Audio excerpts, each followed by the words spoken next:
चलो। नमस्कार दोस्तों, जय माता दी। आप सब कैसे हैं? आशा करती हूँ आप सब लोग ठीक होंगे। तो आज हम एक प्यारा सा बेटी विवाह गीत लेकर आए हैं, तो आप लोग सुनिएगा और कमेंट में ज़रूर बताना प्यारा सा बेटी की विवाह गीत आप सबको कैसे लगा। देर न करते हुए चलिए सुनाते हैं बेटी विवाह गीत। दुआरा से उठाई बापावा कवने रामा, बेटी के लगई समझाई। दुआरा से उठाई बापावा कवने रामा, बेटी के लगई समझाई। करवाई बेटी तोहरा बड़े घर बियाहवा, रे मालिया के दिहत्यू भुलाई।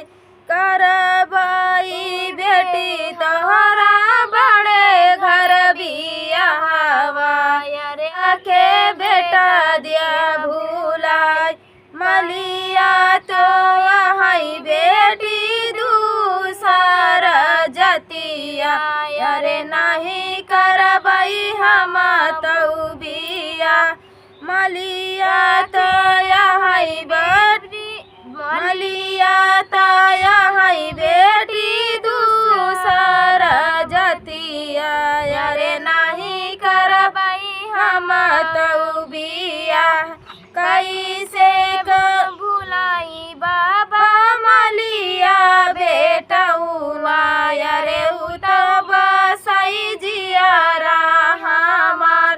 कैसे भूलबै बाबा मालिया कई बेटौना, रे उतब सही जियारा हमार। एतनी बचना सुनई माया बढ़ई तीन, अरे भीतर से बाहर होई जाए। एतनी बचना सुनई माया बढ़ई तीन, अरे भीतर से बाहर होई जाए। अरे भीतर से बाहर होई जाए। नवाए महीना बेटी कोखिया में रखे, अरे सेवा करे रात ई दिन। नवाई महीना बेटी कोखिया में रखे, अरे सेवा करे दिन और रात। माई बाप बेटी से बिसरायु, अरे मालिया से दिलावा लगाए। माई बाप बेटी ऐसे बिसरायु, अरे मालिया से दिलावा लगाऊ। मालिया त मोरी बेटी गुछै गजरवा, अरे घर घर फूला पहुँचाई। मालिया त मोरी माया गुछै गजरवा, अरे घर घर फूला पहुँचाई। हाथ जोड़ी बेटी पैया तोहरे जलगबई, अरे राखी ले लजिया हमार।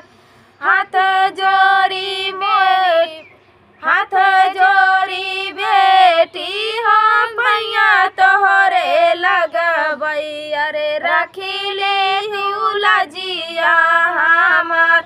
हमारा बियाहवा माई उहे घर कैलियू, अरे जे दिन रात गजरा गुछै। हमारा बियाह माई ओही घर कैलू, अरे दिन रात गजरा जगुछै। मालिया के सथवा हम गजरा गुछौ भई, अरे राखी ले लजिया तोहार।